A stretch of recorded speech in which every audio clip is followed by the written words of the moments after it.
My budget presentation is on the budget of the town of Paradise, California. Trying to share screen.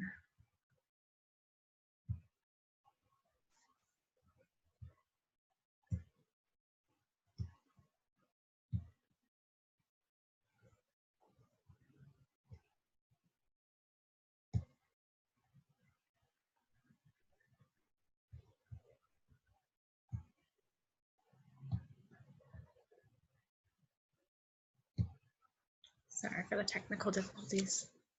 Zoom is smarter than I am.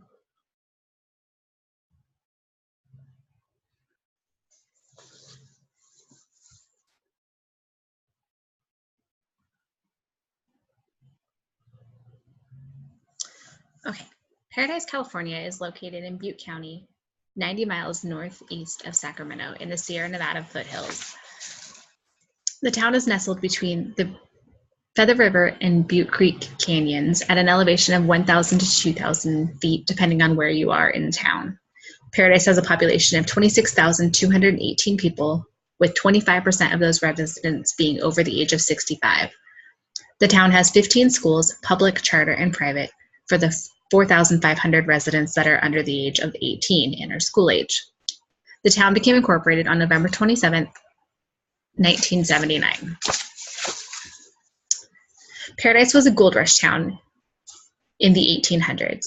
A 54-pound gold nugget was found in 1859 just north of town. The town celebrates Gold Nugget Days each April as a way to relive its gold nugget history past. Some say the town was named after a saloon in the gold rush days called Paradise Saloon. In 2008, the town suffered from a 22,000-acre fire called the Humboldt Fire. Many homes were lost, and 9,300 people were forced to evacuate during that time. But then on November 8th, 2018, the Camp Fire nearly destroyed the town. Since the 2008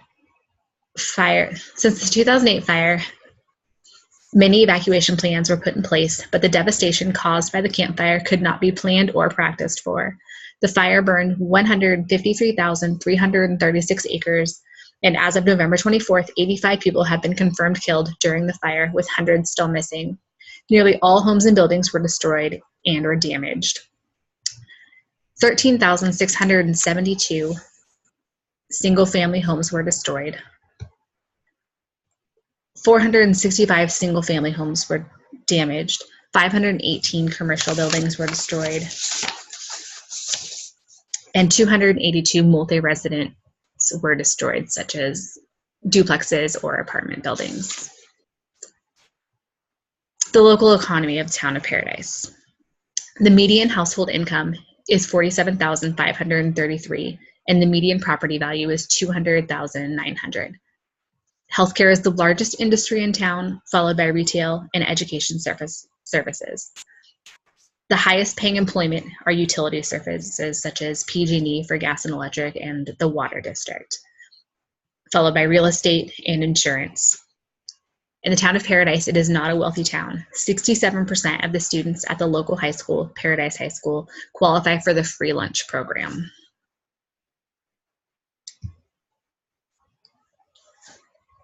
The 2018-2019 budget. The town of Paradise is mainly a line item budget and covers each department's expenditures and revenues. The budget covers personnel costs, including medical, dental, and retirement. The town council is the chief policymakers of the town. It's made up of 6 members, including the town mayor. The council is voted in by citizens of the community. At the December meeting each year, the mayor and vice mayor are voted in, and they are voted in 1-year term increments. The current mayor is Jody Jones. Scott Lauder is currently the longest serving member on the council. He was originally voted in 2002 and has been re-elected each election.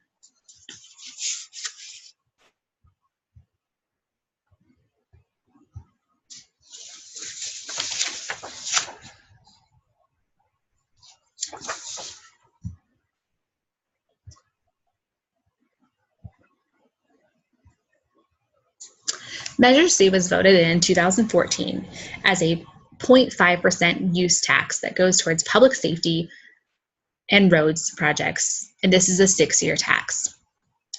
The total revenue for the 2018-2019 budget is $13,302,516. $1,382,307 come from Measure C. Measure C funds go towards 40%, 44% for fire, 35% for police, and 17% for animal control, and 4% to streets. $168,806 goes for animal control, shelter expenses. The fire department has a CAL FIRE contract for $250,000.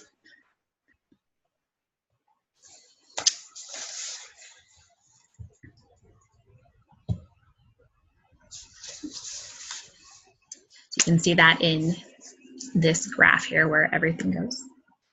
Oh, this is for the revenue, sorry. The major source of revenue for Paradise is property tax at 41%, followed by sales tax at 14%, and Measure C at 10%. So you can see the main part is property tax. And then the financial uses, 44% goes to fire and 34% goes to police. So public safety is huge in town, and that's where the majority of the money goes to. We have some administrative services, some fleet services or vehicles and such, and community development are all small pieces when you put in comparison to the public safety portion.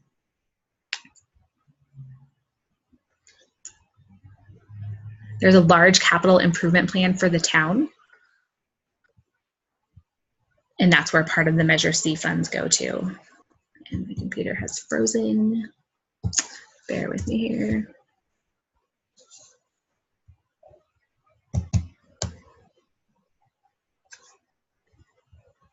We'll try this again.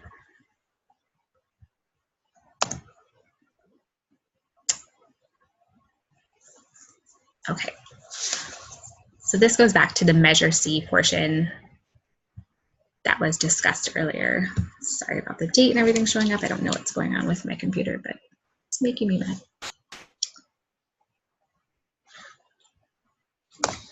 Okay, now we're having bigger problems.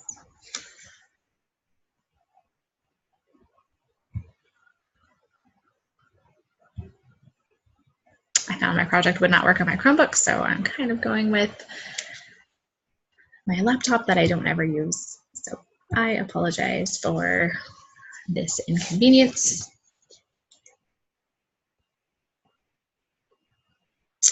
Trying to get back on track here.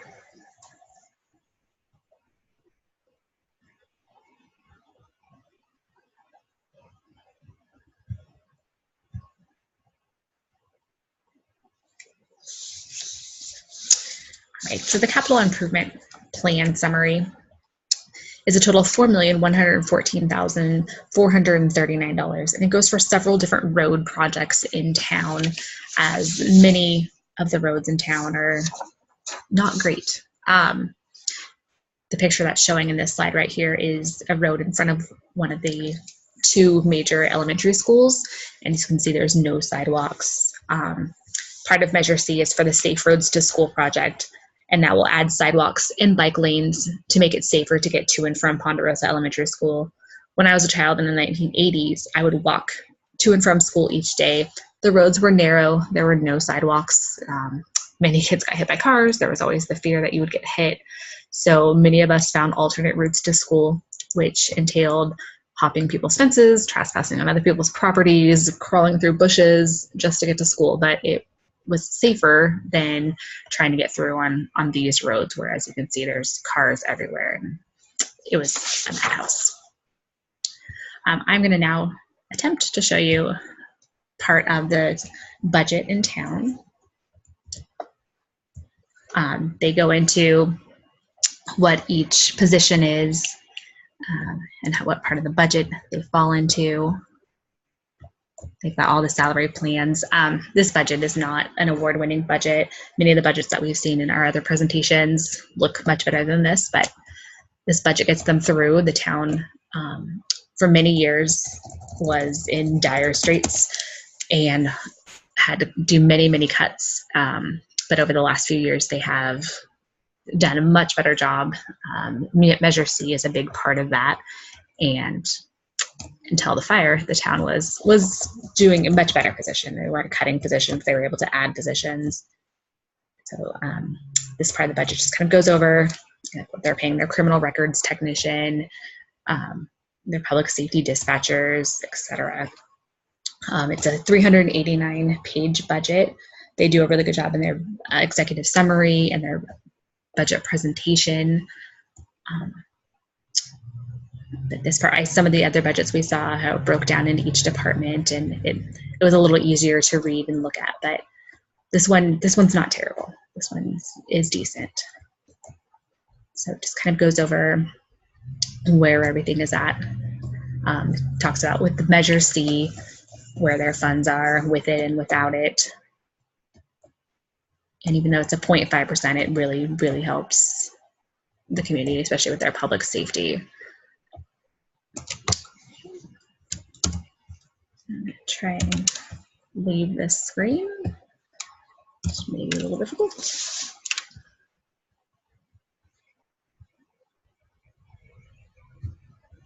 Okay. This just goes over the capital improvement budget, where different dollars and cents are going in 2018. I'm not super familiar with the town. It's not going to mean a lot, such as the Pearson Road Safe Routes to School, the Almond Street improvements. To me, it means something because I know where these areas are, but to others, that might not be really helpful. This discusses the sidewalks that they would put in and the bike lanes, etc., to keep it safer. Actually, go back over here. Strengths and weaknesses. Due to Measure C, the town has money coming in to cover public safety. It's extremely important. The town has its own fire department, but also has a contract with CAL FIRE to help cover fire suppression needs. And like I was saying earlier, many years ago, the town wasn't able to make ends meet, but due to Measure C, it has become much better financially. A great weakness for the town is their money comes from taxes. And now that they've had this fire and businesses have been damaged and destroyed, it's going to be years before the town is rebuilt, and it will probably never look as it looked before. It was a little mountain town, and it's not going to be the same. Many of the residents, due to the socioeconomic status that was discussed earlier, will not be able to rebuild. They will have to find new places to live. There's already an extreme homeless problem in a neighboring town 10 miles away, just because these people were one paycheck away from homelessness before the fire, and with the fire, they're not able to go back. So I'm not sure what the town is going to do financially as far as revenue, etc. What I was looking at is I looked at what Santa Rosa did with the Tubbs fire. They're struggling to cover, they're assigned to cover 25% of the cleanup and debris removal. And the city went through their reserves just covering the needs of the firefighters responding to that fire with overtime, etc. And then there was rebuilding permits. And then in October of 2018, the city of Santa Rosa announced that they'll need to cut $7.1 million from their budget, which is about 50 jobs that will be lost. And that's a year after their fire. So the town of Paradise is going to be facing many, many cuts. I was already looking to see if there was any other information in regards to what the town is going to do, put on their website, because I know they've had quite a few meetings, but it's only been a month since the fire, so none of that information's out there yet. They're still trying to figure out just where to put these kids in school and and those kind of things, and where people are going to live. But 90% of the town's destroyed. Even those homes that aren't destroyed may not be safe to go back to. So at this time, it's kind of just in flux. They're going to have a difficult time recovering budget-wise and in every other way that there is to recover from a giant fire like that. Hopefully with state and federal assistance, they'll be able to restore the town and bring back their positive budget forecast that they were having prior to the November fire. But that's going to be years down the road. It's going to take a long time to rebuild and bring them back to solvency like they had. So I think I should have recorded this in class. I should have done it because I think there would have been a lot of back and forth questions due to the unique circumstance of this town. But unfortunately, when I was supposed to be presenting, I was dealing with people living in my house and just trying to get by day to day with helping my family recover and find places to live. So I apologize I was not able to present when I was assigned to, and now that I'm doing it here, I think it probably would have definitely been a benefit. But thank you very much.